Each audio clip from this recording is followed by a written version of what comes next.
अहनबा मक्तदा चैनल असि माइकेदगी मयामबु थोइबी मंगांगना तरामना ओक्चरी मयामना चैनल असिबु नुक्सिबिदुना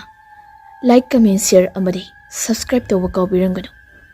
अदुगा ngasisu yamna nungairaba mayamgidamukta horror story ama puduna lakchari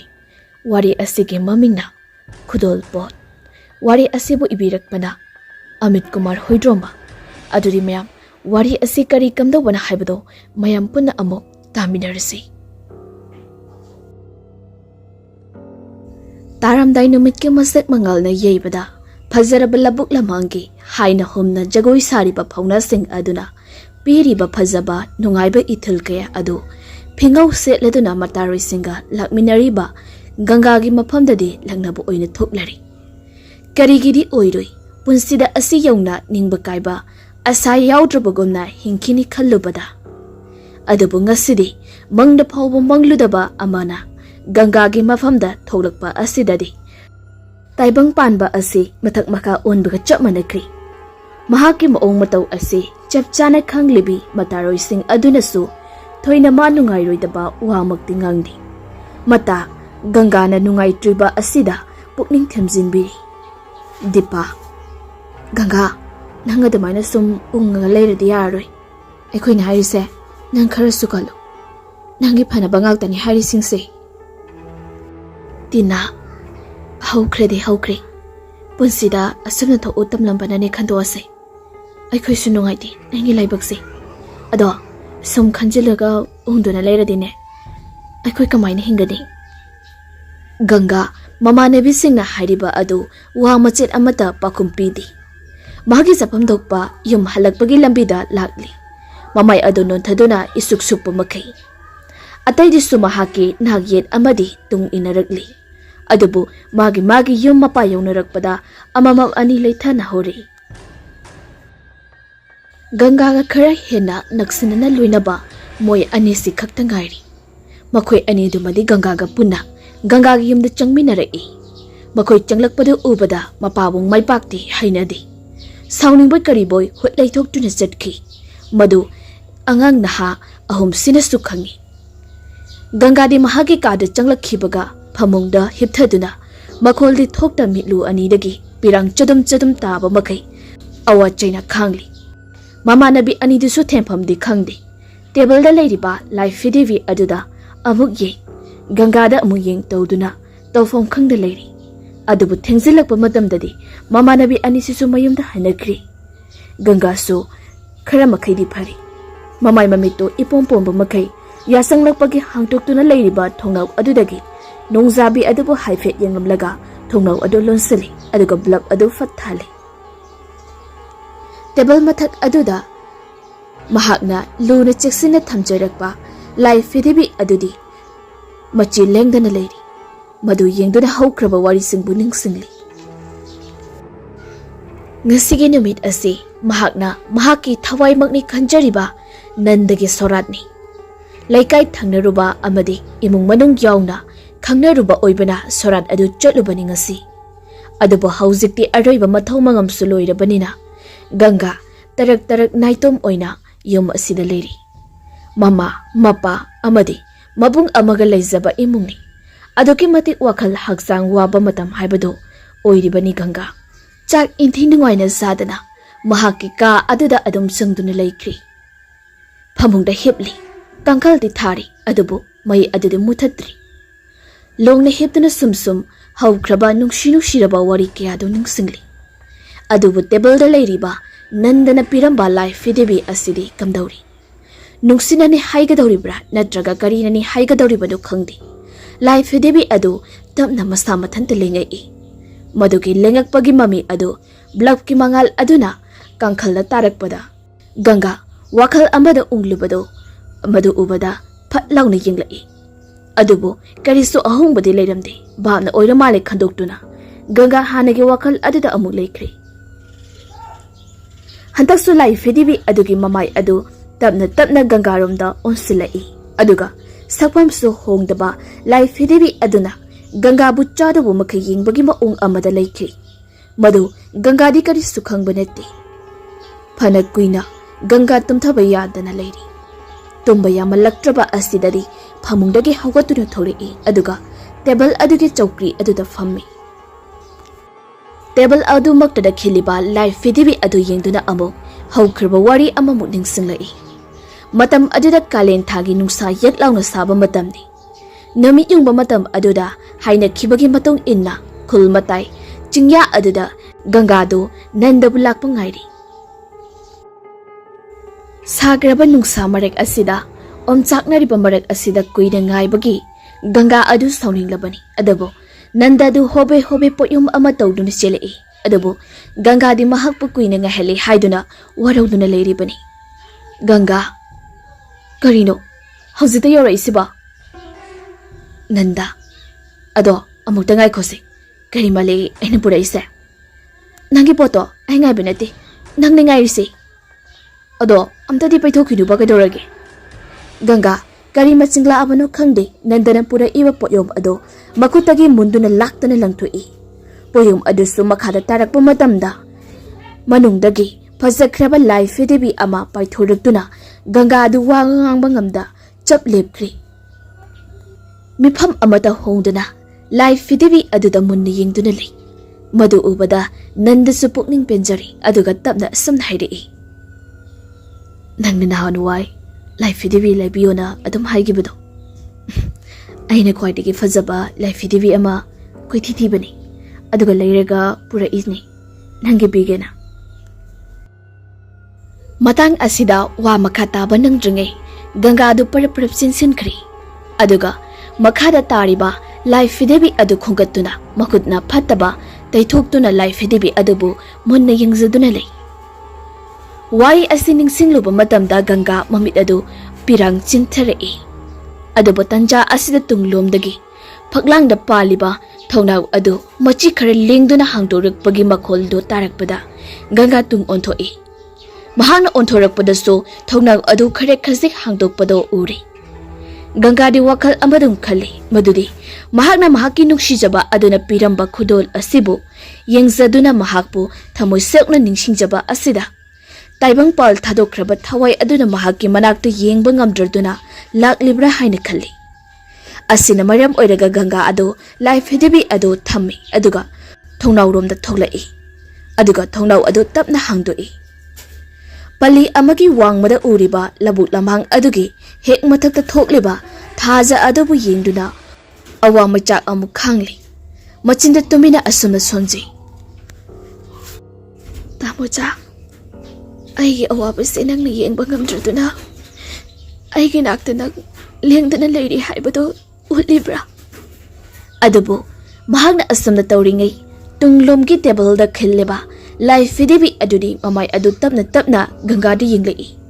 saphum karimata ondrabasu life debi asina yengliba maong asidadi akiba amani adubu ganga di masi karimata khangbanati tanja asimaktuda amuksu thaliba blab adu mutkhri ganga di hena thabal mangal asina pukningbu nowthankri mai mutkre haibagi karisu thausadana thongnau adu hangdoktuda adumuk thami aduga tapna phamungda amuk changduna hipthakri ka asi thabal mangal asina amambabu khara phai adubu kachin oibasing adudi pungmamami loinana life debi asidi gangada munna adumuk yengbudi lepti ngahak leirega mapa adu mahagika asigi thongjinda leptuna thongda kok thilai aduga kori ibema nangbu tumabo tumdriye baba tumo mai sumutri hoi asi hairam laga mapa asi amuk chatkri pungchikchi e ka asisu ganga di mamit adu ushilu yadaba makai lungna hipli bani aduga thongnau adudagi thabal mangal du changlai liri sepa nungsit ki sahumsu changlakpana phamunggi kangkhal asisu lengli tawri ikoi dana amu mahaki ka adugi thong aduda kok thilai hantakti ganga mama natraga mabung oiramgani khandana leiri adubu karigumba wa amata hairakti kaurakti ganga kaidawrabano khana kaurai mahakna oina ima dada handaksu kana mata khomlakti karinone haiba amadi khalai ganga su longna hiplambadai thonglumda yenglai amamba marakni karisu udi adubu Marak asida thabal mangalna thasinduna thammi. Matam asida thongjilda kanagumba ama lepnamba manba adu gam launa khung thangna. Matam asida thongjinda kanagumba ama leplamba manba adu gam launa thangaga loinana chatkri. Maduda Ganga amuksu chingnai kanano aina kawiba se tadrabra khaina khale. Adudagi kanabu oidoino haiduna phamungdagi makhong adu thangthare aduga sandal adu fattung sili. Adubo table da leiri ba life fidibi adudi table du da leiramdri. Kang khamakha adu taduna leiri. Bado Ganga di khangba ubanati. Makha da tari ba life fidibi adu Ganga gi khongjing aduda yengduna leiri. Ganga di sandala adu tong sinduna laklaga mahaki ka adugi thong ado fat hangdui. Sofa thariba yumyai kanina manga mamaga karisu ude. Makhon thokkibagi adugi maikaida yenguregadi madu mama mapa leiriba ka adomda chatkiba manbani. Aduna maram oiraga Ganga ahanbada tablamna mamabu kawi aduga makutta phaklang ado nala duna jara lai.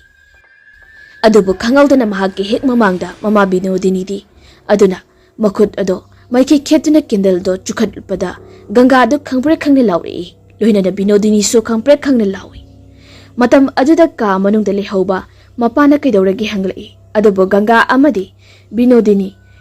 kari kamdawbano haibado khanganbadagi kari su tawdri. Binodini nangbu table lem su leirini adu thalaga la uyadro laki hairubuso asi haina candle ado chukat laga table ado da thammi. Ganga di mihul zongli sor thabet holi. Aina ima ko badi imana tadraga. Ado hayengai di ne mai ama thalaga lau laki harabasu. Amam basida tu seladi sokani ne. Hoi, dadari tungkraboi ma. Tumamani kuirabani mai ka da changkiba. Adudi asu changagi. Binodini chango maise ama thange na tawbani natrabati pu mamai aisu changadabani asi hairam laga amo magi ka da changnarakli hantakri Ganga mahaki ka da changlakpada thongraw dagi changlakpa thabal mangal aduna life hidibi aduna makhada taribadu uhalli. Ganga prap sangsale aduga life hidibi adubu khungatuna machinna amotpado tairamlani matagumna pupu kamthoi.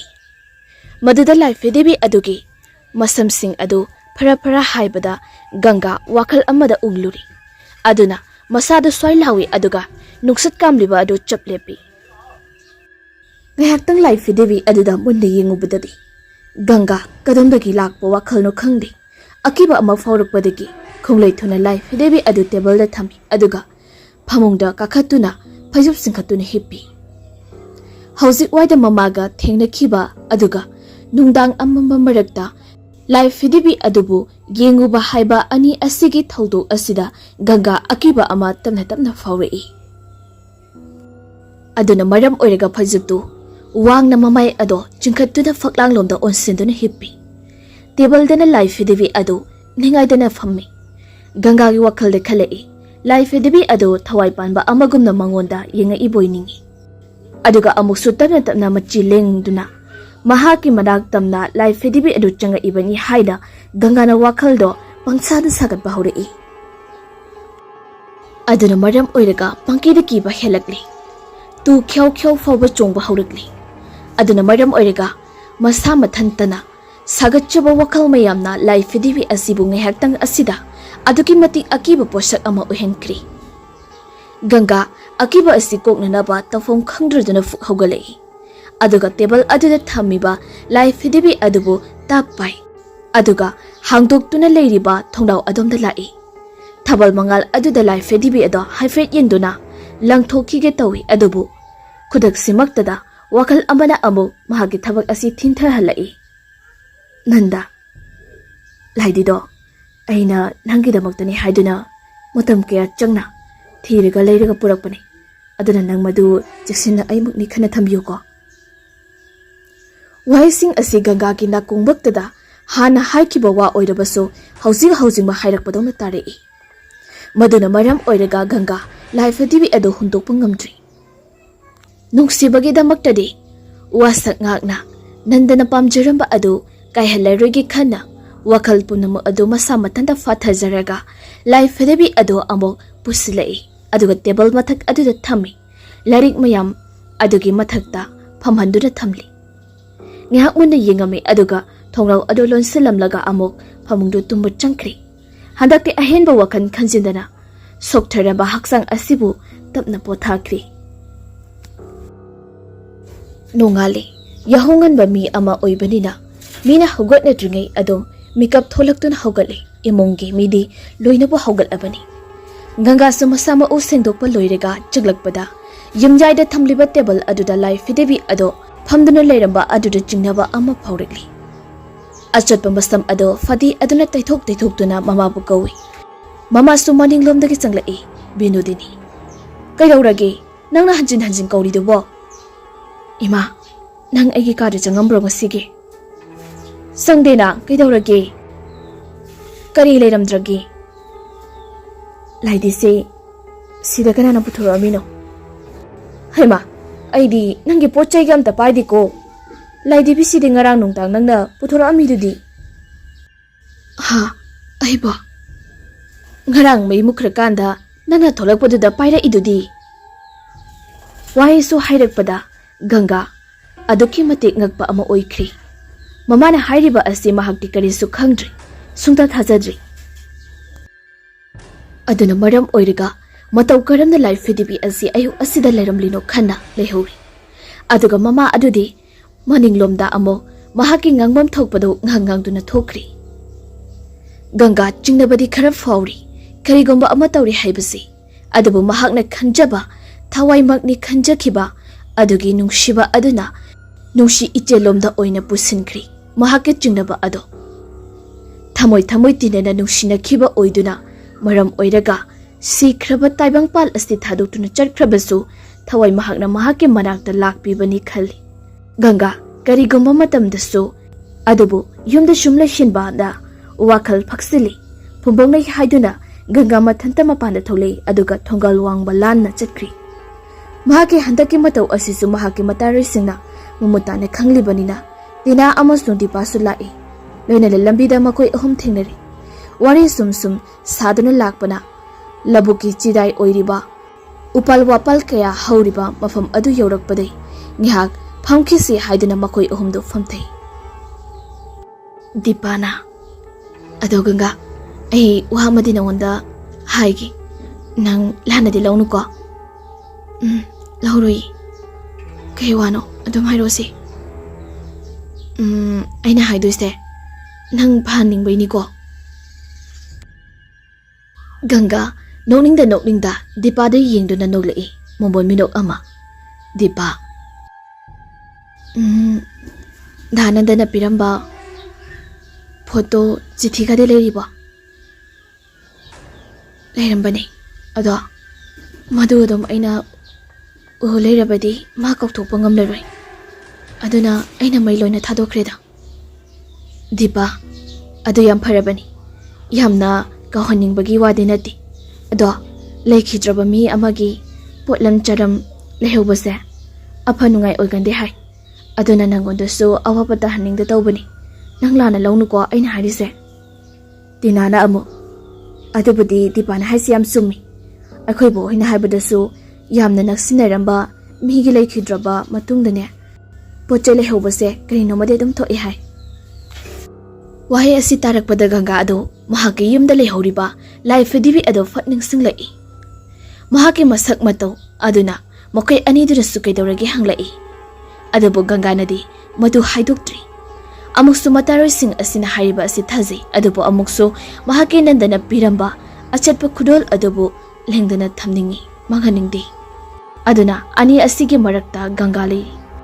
adubu mahakna khankraba tawge khankhiba matang oibanina ganga madugi wafam adu haidoktri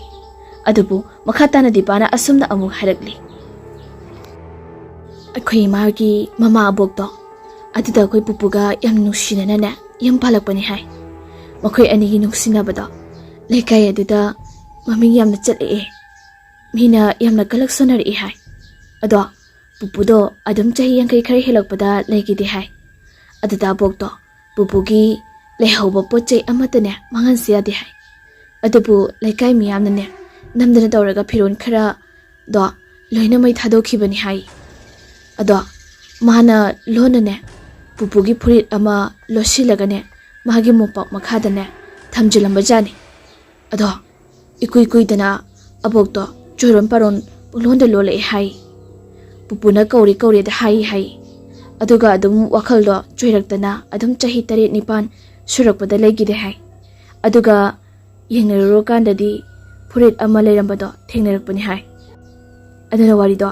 asengbasu oibanina nang lanabudi khanganu nangsu awabadi tahaningdi adunani hairisi adubu gangadi wari adu sum tarakpadadi sauningbadam phaurakli aduna sauningbagi mangonda asumna amuk khumdori ganga laitremi noi bokemte he mage sauning mamanba khwai adodi makhoi anidu tumin le haizabagi wani ganga gi mafamdadi hena sathira kadori achama posak masunati lihoriba asi mi amagi mitam oiriba thawai pandaba posak amani aduna maram oiraga mayamna su hainabagi matung inna life hidibi haibasidi khudong chadribadi laitin inaba posak amakhakni adumakna gangadi mafam adusu aduma gangada wafam ado tholakadori ganga ayuk nungthilgi matamdadi mamane bisinga loina jarabasu numidangi matamdadi mayumda leigadaba oibanina yum aduda mahagi ka aduda mathanta leiri madam adu khradi ngalibani imongi kanamata pothanadri saksu mama binodinina kana chakhumda thongli mabungdu supakangni haiduna yumda leiti mapa adumadi phamungda mahagi radio adu thaduna tari ganga su mahagi phamung adudagi mapagi radio gi makhol ado khonjal khara pikna tai radio su tana ganga live hidibi adudi yenglai live hidibi adu matam amadadi mahakna yamna pamjana loina kibani tumlabasu tumina phamabasu phamina tawduna leijiramani adubu ngasi ngarangi live hidibi adugi maong matau aduda khitangdi hainadrasu nandana chiksina sinaramba oibana ganga wakal phumongnari asamunna yenglambadagi ganga phamungdagi kumtharaklaga live hidibi adu tapai aduga munni yengi live hidibi adubu mahaki babnani khangdi noflat tawbudongna tawrai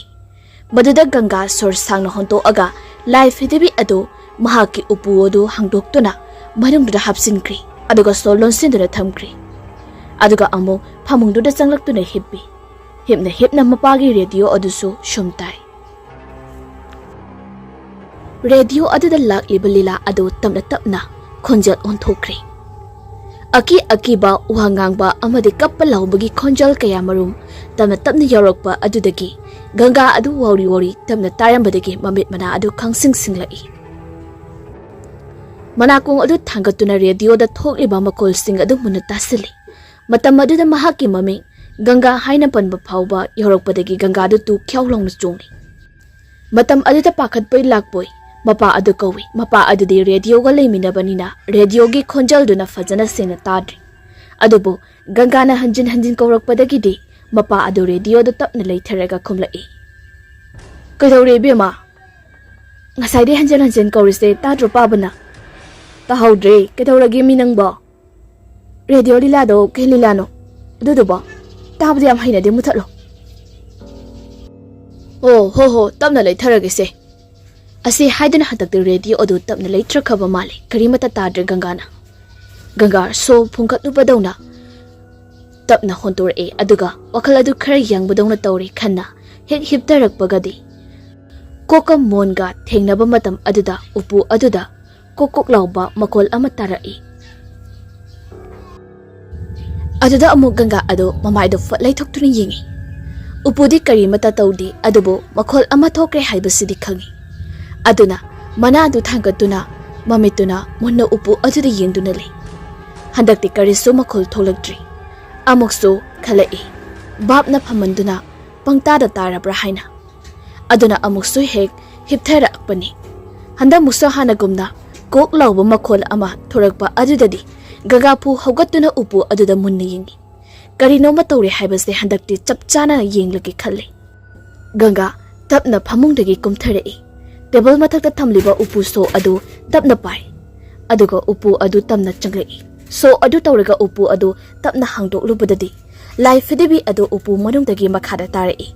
ꯃꯗꯨ ꯎꯕꯗ ꯒꯪꯒꯥ ꯈꯪꯄ꯭ꯔꯦꯛ ꯈꯪꯅ ꯃꯔꯤꯡ ꯍꯟꯗꯨꯅ ꯆꯣꯡꯊꯣꯛꯏ꯫ ꯃꯤꯍꯨꯟ ꯌꯧꯏ ꯍꯥꯏꯗꯨꯅꯤ꯫ ꯂꯩꯃꯥꯏꯗ ꯃꯃꯥꯏ ꯎꯞꯁꯤꯟꯗꯨꯅ ꯇꯥꯗꯨꯅ ꯂꯩꯔꯤꯕ ꯂꯥꯏ ꯐꯤꯗꯤꯕꯤ ꯑꯗꯨꯗ ꯃꯨꯟꯅ ꯌꯦꯡꯗꯨꯅ ꯂꯩ꯫ ꯃꯍꯥꯛꯅ ꯀꯥ ꯃꯅꯨꯡꯗ ꯇꯧꯔꯤꯕ ꯑꯗꯨ ꯀꯔꯤꯒꯨꯝꯕ ꯁꯥꯃꯦꯟ ꯑꯃ ꯐꯪꯕꯗꯒꯤ ꯃꯃꯥ ꯑꯗꯨꯁꯨ ꯆꯥꯛ ꯊꯣꯡꯂꯝꯕꯗꯒꯤ ꯄ꯭ꯔꯞ ꯆꯪꯂꯛꯏ꯫ ꯃꯥꯅ ꯆꯪꯂꯛꯄ ꯃꯇꯝꯗ ꯃꯆꯥꯅꯨꯄꯤ ꯑꯗꯨ ꯇꯤꯡꯉꯛ ꯂꯦꯞꯇꯨꯅ ꯂꯩꯔꯝꯕ ꯑꯗꯨꯗ ꯀꯩꯗꯧꯔꯒꯦ ꯍꯪꯂꯛꯏ꯫ ꯃꯇꯝ ꯑꯗꯨꯗ ꯒꯪꯒꯥꯗꯣ ꯈꯪꯄ꯭ꯔꯦꯛ ꯈꯪꯅ ꯑꯣꯟꯊꯣꯔꯛꯏ꯫ ꯃꯃꯥ ꯑꯗꯨꯅ ꯂꯥꯏ ꯐꯤꯗꯤꯕꯤ ꯑꯗꯨ ꯎꯈ꯭ꯔꯕꯗꯤ ꯀꯔꯤꯅꯣꯃ ꯈꯟꯈ꯭ꯔꯅꯤ ꯍꯥꯏꯗꯨꯅ ꯈꯨꯅꯤꯡ ꯑꯅꯤꯃꯛꯇꯨꯅ ꯂꯥꯏ ꯐꯤꯗꯤꯕꯤ ꯑꯗꯨ ꯅꯦꯠꯁꯤꯟꯗꯨꯅ ꯈꯨꯝꯖꯤꯜꯂꯤ꯫ ꯑꯗꯨꯒ ꯀꯔꯤꯁꯨ ꯇꯧꯗꯦ ꯍꯥꯏꯗꯨꯅ ꯃꯣꯃꯣꯟ ꯇꯧꯅ ꯈꯨꯝꯃꯤ꯫ ꯃꯃꯥ ꯑꯗꯨꯗꯤ ꯀꯔꯤꯒꯨꯝꯕ ꯑꯃ ꯆꯤꯡꯅꯔꯗꯨꯅ ꯀꯥ ꯑꯗꯨꯗ ꯃꯃꯤꯠꯇꯨꯅ ꯀꯣꯏꯂꯩ ꯂꯩꯗꯨꯅ ꯌꯦꯡꯉꯝꯃꯤ꯫ ꯑꯗꯨꯒ ꯎꯄꯨ ꯊꯣꯡ ꯑꯗꯨ ꯍꯥꯡꯗꯣꯛꯑꯒ ꯊꯝꯒꯅꯨ ꯂꯣꯟꯁꯤꯜꯂꯣ ꯍꯥꯏꯔꯝꯂꯒ ꯑꯗꯨꯃꯛ ꯆꯠꯈ꯭ꯔꯤ꯫ ꯒꯪꯒꯥ ꯃꯈꯥꯗ ꯃꯍꯥꯛꯅ ꯅꯦꯠꯁꯤꯟꯗꯨꯅ ꯊꯝꯂꯤꯕ ꯑꯗꯨ ꯑꯃꯨꯛ ꯈꯨꯝꯀꯠꯇꯨꯅ ꯃꯈꯨꯠ ꯑꯗꯨꯅ ꯐꯠ ꯃꯣꯠꯂꯤꯕꯗꯨ ꯇꯩꯊꯣꯛꯏ꯫ ꯋꯥꯈꯜꯗ ꯅꯟꯗꯕꯨ ꯑꯃꯨꯛ ꯅꯤꯡꯁꯤꯡꯍꯜꯂꯤ꯫ ꯅꯤꯡꯁꯤꯡꯂꯛꯇꯨꯅ ꯄꯨꯛꯅꯤꯡꯁꯨ ꯅꯧꯊꯣꯔꯛꯏ꯫ ꯂꯥꯏ ꯐꯤꯗꯤꯕꯤ ꯑꯗꯨꯕꯨ ꯃꯍꯥꯛꯀꯤ ꯃꯅꯥꯛꯇ ꯂꯦꯡꯗꯅ ꯂꯩꯒꯗꯕꯅꯤ ꯍꯥꯏꯕꯒꯤ ꯋꯥꯈꯜ ꯑꯁꯤꯗ ꯑꯃꯨꯛ ꯀꯔꯤꯁꯨ ꯈꯟꯗꯕ ꯀꯔꯤꯁꯨ ꯇꯧꯗꯕ ꯑꯃꯒꯨꯝꯅ ꯄꯨꯁꯜꯂꯛꯏ ꯐꯃꯨꯡꯗꯨꯗ꯫ ꯐꯃꯨꯡꯗꯨꯗ ꯍꯤꯞꯄꯤ ꯑꯗꯨꯒ ꯂꯥꯏ ꯐꯤꯗꯤꯕꯤ ꯑꯗꯨꯕꯨꯅ ꯃꯣꯟ ꯃꯌꯥꯗ ꯊꯝꯃꯤ꯫ ꯉꯥꯏꯍꯥꯛ ꯍꯤꯞꯊꯗꯨꯅ ꯂꯩꯔꯤꯉꯩ ꯃꯇꯝ ꯏꯊꯥ ꯊꯥꯖꯗꯅ ꯒꯪꯒꯥꯗꯣ ꯑꯗꯨꯃꯛ ꯇꯨꯝꯊꯈ꯭ꯔꯤ꯫ ꯃꯃꯪ ꯑꯗꯨꯗ ꯃꯇꯝ ꯀꯨꯏꯅ ꯎꯔꯨꯗ꯭ꯔꯕ ꯃꯍꯥꯛꯀꯤ ꯅꯟꯗꯕꯨ ꯃꯈꯣꯏ ꯑꯅꯤꯅ ꯍꯦꯛ ꯎꯅꯐꯝ ꯑꯗꯨꯗ ꯇꯨꯡ ꯑꯣꯟꯊꯣꯛꯇꯨꯅ ꯂꯦꯞꯂꯒ ꯒꯪꯒꯥꯕꯨ ꯂꯥꯛꯄ ꯉꯥꯏꯔꯤ꯫ ꯃꯗꯨ ꯎꯕꯗ ꯒꯪꯒꯥ ꯇꯞꯅ ꯆꯠꯂꯝꯕꯗꯒꯤ ꯆꯦꯟꯖꯠ ꯆꯠꯂꯤ꯫ ꯑꯗꯨꯒ ꯃꯍꯥꯛꯀꯤ ꯊꯋꯥꯏ ꯑꯣꯏꯔꯤꯕ ꯃꯍꯥꯛꯄꯨ ꯎꯅꯤꯡꯕꯅ ꯂꯥꯡꯇꯛꯅꯗꯨꯅ ꯆꯦꯜꯂꯛꯄꯅꯤ꯫ ꯑꯗꯨꯕꯨ ꯃꯍꯥꯛꯅ ꯆꯦꯜꯂꯛꯂꯤꯕ ꯑꯗꯨꯗꯤ ꯅꯟꯗꯒꯤ ꯃꯅꯥꯛꯇ ꯌꯧꯁꯤꯟꯕ ꯉꯝꯂꯝꯗꯦ꯫ ꯒꯪꯒꯥ ꯆꯦꯠꯂꯝꯕꯗꯒꯤ ꯆꯞ ꯂꯦꯞꯄꯤ ꯑꯗꯨꯒ ꯂꯥꯞꯇꯛꯅ ꯂꯩꯗꯨꯅ ꯅꯟꯗꯕꯨ ꯀꯧꯏ꯫ ꯅꯟꯗ ꯃꯆꯤ ꯁꯨꯛꯂꯦꯡꯗꯅ ꯑꯗꯨꯃꯛ ꯂꯩ, ꯇꯨꯡ ꯑꯣꯟꯊꯣꯔꯛꯇ꯭ꯔꯤ꯫ ꯒꯪꯒꯥ ꯃꯤꯄꯥꯏ ꯆꯥꯎꯃꯟꯕꯗꯒꯤ ꯀꯧꯔꯤꯕ ꯑꯗꯨ ꯇꯥꯃꯜꯂꯛꯇ꯭ꯔꯕ ꯑꯗꯨꯗ ꯀꯥ ꯍꯦꯟꯅ ꯄꯥꯈꯠꯄ ꯑꯃꯒ ꯂꯣꯏꯅꯅ ꯍꯟꯖꯤꯟ ꯀꯧꯔꯛꯄꯗꯩꯗꯤ ꯅꯟꯗ ꯑꯗꯣ ꯃꯆꯤ ꯍꯥꯏꯐꯦꯠ ꯂꯦꯡꯂꯛꯏ꯫ ꯃꯇꯝ ꯑꯗꯨꯗ ꯒꯪꯒꯥ ꯑꯗꯨꯛꯀꯤ ꯃꯇꯤꯛ ꯍꯔꯥꯎꯔꯝꯃꯤ꯫ ꯑꯗꯨꯕꯨ ꯇꯞꯅ ꯅꯟꯗ ꯑꯗꯨ ꯂꯩꯊꯣꯔꯛꯄꯗꯗꯤ ꯃꯀꯥ ꯂꯥꯝꯂꯝꯕ ꯒꯪꯒꯥꯒꯤ ꯃꯥꯏꯊꯣꯡ ꯑꯗꯨ ꯖꯔ ꯃꯛꯁꯤꯜꯂꯛꯈꯤ꯫ ꯃꯗꯨꯒꯤ ꯃꯔꯝꯗꯤ ꯏꯪꯊꯤ ꯅꯨꯡꯉꯥꯏꯅ ꯍꯧꯒꯠꯇ꯭ꯔꯕ ꯅꯟꯗꯒꯤ ꯁꯝꯂꯥꯡꯁꯤꯡ ꯑꯗꯨꯒꯤ ꯃꯔꯛꯇ ꯑꯣꯏꯔꯝꯂꯤꯕ ꯁꯛꯐꯝ ꯑꯗꯨꯗꯤ ꯃꯍꯥꯛꯀꯤ ꯑꯣꯏꯔꯝꯗ꯭ꯔꯤ꯫ ꯅꯨꯃꯤꯠ ꯆꯨꯞꯄ ꯒꯪꯒꯥꯒ ꯂꯣꯏꯅꯗꯨꯅ ꯂꯩꯔꯤꯕ ꯂꯥꯏ ꯐꯤꯗꯤꯕꯤ ꯑꯗꯨꯒꯤ ꯁꯛꯇꯝꯗꯨ ꯑꯣꯏꯔꯝꯂꯤ꯫ ꯃꯇꯝ ꯑꯗꯨꯗ ꯒꯪꯒꯥ ꯑꯀꯤꯕ ꯑꯃꯒ ꯂꯣꯏꯅꯅ ꯌꯥꯝꯅ ꯄꯥꯈꯠꯅ ꯌꯦꯡꯗꯨꯅ ꯂꯩ꯫ ꯇꯟꯖꯥ ꯑꯁꯤꯃꯛꯇꯁꯨ ꯂꯥꯏ ꯐꯤꯗꯤꯕꯤ ꯑꯗꯨꯕꯨ ꯃꯣꯟ ꯃꯌꯥꯗ ꯊꯝꯂꯤꯕ ꯑꯗꯨ ꯇꯞꯅ ꯂꯦꯡꯕ ꯍꯧꯔꯛꯏ꯫ ꯑꯗꯨꯒ ꯃꯤ ꯑꯃꯒꯨꯝꯅ ꯇꯞꯅ ꯍꯧꯒꯠꯂꯛꯂꯒ ꯅꯤꯡꯉꯥꯏꯗꯅ ꯇꯨꯝꯃꯤꯕ ꯒꯪꯒꯥꯒꯤ ꯃꯥꯏꯊꯣꯡ ꯑꯗꯨꯗ ꯃꯨꯟꯅ ꯌꯦꯡꯉꯛꯏ꯫ ꯇꯞꯅ ꯃꯣꯟ ꯑꯗꯨꯗ ꯀꯥꯈꯠꯂꯛꯇꯨꯅ ꯄꯤꯁꯤꯛ ꯄꯤꯛꯄ ꯃꯈꯨꯠ ꯑꯅꯤꯗꯨꯅ ꯒꯪꯒꯥꯒꯤ ꯎꯏꯁꯤꯟꯗꯨꯅ ꯂꯩꯔꯤꯕ ꯃꯃꯤꯠ ꯑꯅꯤ ꯑꯗꯨꯗ ꯇꯞꯅ ꯆꯪꯂꯛꯏ꯫ ꯑꯗꯨꯒ ꯒꯪꯒꯥꯒꯤ ꯃꯪ ꯑꯗꯨꯗꯅ ꯅꯟꯗꯒꯤ ꯑꯣꯏꯔꯛꯂꯤꯕ ꯁꯛꯐꯝ ꯃꯑꯣꯡ ꯑꯗꯨ ꯃꯇꯧ ꯑꯗꯨꯗ ꯀꯤꯔꯗꯨꯅ ꯅꯟꯗꯕꯨ ꯀꯧꯔꯗꯨꯅ ꯀꯞꯂꯗꯨꯅ ꯂꯥꯎꯔꯤ꯫ ꯇꯥꯏꯕꯪꯁꯤꯗꯅ ꯑꯣꯏꯔꯤꯕ ꯑꯁꯤ ꯑꯗꯨꯛꯀꯤ ꯃꯇꯤꯛ ꯑꯉꯛꯄ ꯃꯑꯣꯡꯅꯤ꯫ ꯑꯗꯨꯕꯨ ꯏꯊꯥ ꯊꯥꯖꯗꯅ ꯈꯪꯍꯧꯗꯅ ꯃꯍꯥꯛꯀꯤ ꯀꯥꯒꯤ ꯊꯣꯡ ꯑꯗꯨ ꯃꯃꯥ ꯕꯤꯅꯣꯗꯤꯅꯤꯅ ꯍꯥꯡꯇꯣꯔꯛꯏ ꯑꯗꯨꯒ ꯃꯆꯥꯅꯨꯄꯤ ꯑꯗꯨꯕꯨ ꯀꯧꯔꯛꯏ꯫ ꯃꯇꯝ ꯑꯗꯨꯗ ꯃꯣꯟ ꯃꯊꯛꯇ ꯇꯣꯡꯗꯨꯅ ꯂꯩꯔꯝꯕ ꯂꯥꯏ ꯐꯤꯗꯤꯕꯤ ꯑꯗꯨꯕꯨ ꯍꯥꯟꯅꯒꯨꯝꯅ ꯃꯣꯟ ꯅꯥꯀꯟꯗ ꯑꯣꯟꯊꯔꯛꯏ꯫ ꯃꯗꯨꯗ ꯐꯖꯅ ꯎꯗ꯭ꯔꯕꯁꯨ ꯕꯤꯅꯣꯗꯤꯅꯤ ꯍꯥꯏꯐꯦꯠꯇꯪ ꯂꯦꯡꯕ ꯃꯥꯟꯈꯤꯕ ꯑꯗꯨꯗ ꯆꯪꯉꯛꯏ꯫ ꯑꯗꯨꯒ ꯀꯥꯡꯈꯜ ꯑꯗꯨ ꯍꯥꯏꯗꯣꯛꯏ꯫ ꯃꯇꯝ ꯑꯗꯨꯗ ꯃꯃꯥꯏ ꯃꯃꯤꯠ ꯍꯨꯃꯥꯡ ꯃꯔꯤꯛ ꯀꯥꯗꯨꯅ ꯒꯪꯒꯥꯅ ꯍꯤꯞꯇꯨꯅ ꯂꯩꯔꯝꯕ ꯑꯗꯨꯗ ꯕꯤꯅꯣꯗꯤꯅꯤꯁꯨ ꯃꯤꯄꯥꯏ ꯍꯧꯔꯗꯨꯅ ꯃꯁꯥ ꯑꯗꯨ ꯅꯣꯝꯗꯨꯅ ꯍꯧꯗꯣꯔꯛꯏ꯫ ꯒꯪꯒꯥꯁꯨ ꯑꯐꯤꯡ ꯑꯐꯥꯏ ꯑꯣꯏꯅ ꯍꯧꯒꯠꯂꯛꯏ ꯑꯗꯨꯒ ꯀꯣꯏꯌꯦꯡ ꯌꯦꯡꯉꯛꯏ꯫ ꯃꯣꯟ ꯅꯥꯀꯟꯗ ꯂꯩꯔꯤꯕ ꯂꯥꯏ ꯐꯤꯗꯤꯕꯤ ꯑꯗꯨ ꯇꯥꯞ ꯄꯥꯏꯗꯨꯅ ꯍꯣꯏ ꯃꯥꯏ ꯍꯥꯏꯔꯝꯗꯅ ꯀꯥ ꯑꯗꯨꯗꯒꯤ ꯊꯣꯛꯈꯤ꯫ ꯕꯤꯅꯣꯗꯤꯅꯤꯁꯨ ꯀꯩꯗꯧꯔꯒꯦ ꯍꯪꯂꯗꯨꯅ ꯃꯁꯥꯒꯤ ꯃꯇꯨꯡ ꯏꯟꯅꯔꯛꯏ꯫ ꯒꯪꯒꯥ ꯆꯥꯛꯈꯨꯝꯗꯒꯤ ꯃꯩꯈꯦꯠ ꯑꯃ ꯂꯧꯊꯣꯔꯛꯇꯨꯅ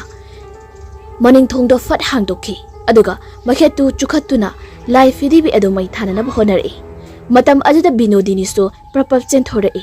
ꯑꯗꯨꯒ ꯂꯥꯏ ꯐꯤꯗꯤꯕꯤ ꯑꯗꯨ ꯐꯠ ꯃꯨꯜꯂꯤ꯫ ꯀꯔꯤꯅꯣ ꯅꯨꯡꯗꯥꯡ ꯑꯁꯤꯗ ꯐꯩ ꯈꯪꯗꯦ ꯐꯠꯇꯦ ꯈꯪꯗꯦ lai phadibi sibu mai thaba hona bro ima masi aina chiksina thambase yamna soiba moira kadori karigino Ganga masi danandana pirambani aigi damuktani mahak mugni khanda thamona haina hairambani ado masina maram moiraga ai tufam sapam khangdaba aki akhang thokpa hore madu masina soidana oigani aduna masi ai mangan khrage asumna Ganga adu mamit tagi mapira chenduna hairakpaduda Binodini na macha aduba themjinba oina namidangdadi asumbasi tawhaidi haiduna emungda sangminarakli aduga life hidebi adubuna mana paihoragi aduga nongalaga hundo asu hundo krase haiduna yanari asamna Ganga chak toknaba matungda tumnabagi damak phamungda sangduna hipkri Mama oibe Binodini so machanapi asibu kaidoribano haiduna machanapi gi kada sanglaktuna tumkhrabra tumdibra yengba changlaklaga mahaksu mahake kada sangkhri bab oihodroduna life fidibi adu chakhungi dining table amathak aduda thanamli khara thengsilakpa kanduda Ganga gi mabungdu gari thausilai aduga imungda sanglai matamsi Ganga amuk tumthakhiba matamni kari mata takhidri khanghoudri Mai pak su tum thakrabani adubo Binodini di tapna thariba radio adu taduna leiribani machanupa adu halakpa khangi phamungda hipna chakhumda chakle hoba adu machanupa da hairai machanupa su chakhumda adumak changlaktuna chaksa na batori matam aduda mahaka khangneribi nungsijabi aduga video call da wari sanaduna dining table aduda mahakna chaksari nokna nungaina wari saramba adu Nupi aduna karino matawri haiduna hairaki Maduda Ganga gi mabung sidi thoina khanjiludana saksa phamthokpa chari adubu on khalakpadadi phone da yengubadadi mahaki nungsijabi adu akiba sakpham amada but oiduna mangonda yengduna lairambada khangprak khangduna masadu chongkhatpada phone adu makhada taduna mamai adu kairi aduga phone du so off takri Ganga gi mabung Rakesh tu sor thabe holi Matam aduda phamungdagi mama adunasu kaidorage hanglakpani adubu karisu tawde khumi aduga phone adu lokhatuni yengubadadi phone adu yaramdri somdana Rita Rakesh ki nungshinajabi aduna phone aduda yengbani mahaki nungshijaba aduna chaksabadu adubu asomna sum wari sanarambadagi table aduda thamliba live videbi adu mamai tamna onsilaktuna Rita da yenglakhibani matam aduda Rita na Rakesh bu hanjin kobani adubu Life hidebi adudi phamlambadagi sitlaga changsilai phone mamaida aduga camera adu life hidebi adugi saktam khakta oina ukhibani Rita hanjin Rakesh bu kobada ngasai makai khomjinduna leiramba life hidebi adu fat haidorakpada Rakesh tu mangak tektuna mangaktudagi ido biri kaptuna leiramba aduda khangprek khangna lawrakpani Asamna amana amagi sakphambu seran turanna uhalakpaduda Makoy ani pau phongna khidri Rakesh to phone adu yadaba aduda thawai kharedi nuairamdi adubu table aduda machinupina amomo paiduna sanaba life hidibi adu famduna lerambada khautak sai Rakesh tak tu chabalu shinbam khangdri makhot hamdo urage khalladuna maning thongda khot hamba tholaki adubu life hidibi adu ahingba jiba amagumda table dudagi fat chongthari ngehak leiraga maning lomda gong lauba Makol ama Binodini na tarakpadagi machanupa adubu kaurai adubu machanupa adudi khomlakhidri Binodini pakhatpa ama phaurai gari tawrabana khandana parap phamungdagi kumtharaga thorai dining table adu chaktu ichai chairaduna leirami aduga maning thongso hangtuktuna leiramba aduda prap thorkroppadadi Rakesh to mamai do upsanduna lukham adudagi isen tharaklaga masa adu yamna wana lengli tawduna leiramba aduda Sansituna machanupa hogali aduga dari adudana life hidebi adu taduna leiramba aduda Binodini shoilawi marks to haujikti khangli life hidebi ase achamba nate awa ana tarakadaba posak amakhakni haibase khanglakpadagi Binodini machabu haugatuna mahaki nupa amadi machanupi adubu kaurai maipaksu ngawping haugatuna chenthori aduga Ganga su imundigi chenthori Mabung Rakesh mapam adu maktada makoy ohum sangduna laikatni Gyan pura mangbo magti nattabani na kharadi sapai adubu Gangadi mase pumnama asi lai fidibi asida soidina oigani haibasi khangli maramdi mafam si maktuda lai fidibi asi taduna lerami nungsibagidamaktani haiduna khudolpot asibu cheksina thamjaruba ngasidi awafamda tarakli khallubada Ganga mamitagi mapido shinthare aduga mamita nandabusu urei chakhumdagi pairakpa thang aduna lai fidibi adubu masing khangdana lenthali madu ubada karimata khangdaba maipakti tingak yengduna lei aduga binodini di khanglibani karisu haidi aduga Rakesu mamit adu uirum panglaktuna machunupi aduna tauriba adu yengduna lei Ganga mapira chelambadagi henduraktuna makhol thokna kablaktuna lai fidibi adubu phudit chaba makai segairi matam asda yamna ngaklibade lai fidibi adugi manungda samayam ama yaurambadada hena angakpa oikri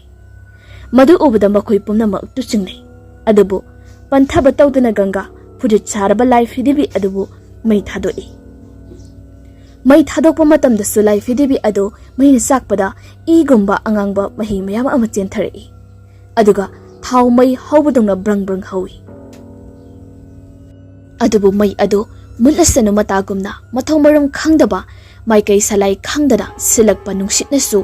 sakliba may ado mutkadawagi tawi adubu tanggoy tana chakri matam ajuda Ganga binodini amadi Rakesh ki Wakhalsu tayang bugumna tawri wakhal ipak phakchilambadasu pharak bugumna tawi asumna imungi miyoi sing pumba imungda changlaktuna asokpa phanaba hotnari adubu lai fidebi adoda yawramliba samayam sing aduna kamdawna yawramliba matam kharagi mamangi warini kalak yengthiba haibasi miyoi bagi soidraba yadraba gul amakhakni Madumagna oiraga Nandaga luna tinaba prem chana Nanda amari Ganga gi nungsinabasi ubada aduki matikala ami Amaramda mahagi nungsiba adudi matam supada mahilangba amadi mapung phadaba nungsiba ama oirakpadagi Nanda amasu Ganga gi mari asi mahakna kalakpada asum hela ami amadi makhoista awa chaithing phangsanu matagumna phattaba wakhal kaya khanba horaki aduna maram oiraga Nandana Ganga gidamakni haiduna lai fidibi ama leiraga khodin tamlamdai matamda lai fidibi aduda Nandagi masamaki masam adu kaktuna hapsilaga pikho maduna maram oiraga Ganga nangondagi lapthokpa ngamoi aduga kainabasu oithokloi haiduna yamna kanna insilami matam aduda luna tinaba mamanabana haibani haiduna thajadabasu ngamdraduna mahaki masam adu kaktuna Lai fidibi adugi manungda achenba makai hapsin khirami Asamna tawhai khangde tawhai di khangde tawba thabak asina maram oiraga laibak thiba thodokta leikhidraba Nandagi thawaina lai fidibi aduga sagonnaba haurakpadagidi phibam asi yaurakkhibani aduba haujikti madu phari maramdi Nandagini haiba Gangagi mafamda karisu laihodri wakhalda mami tahawbasi khak natana Matang asida wari asi lojari wari asi pathokchaba matamda soikilankiba yaurabasu mayamna pukchal chawnanga piyo haijari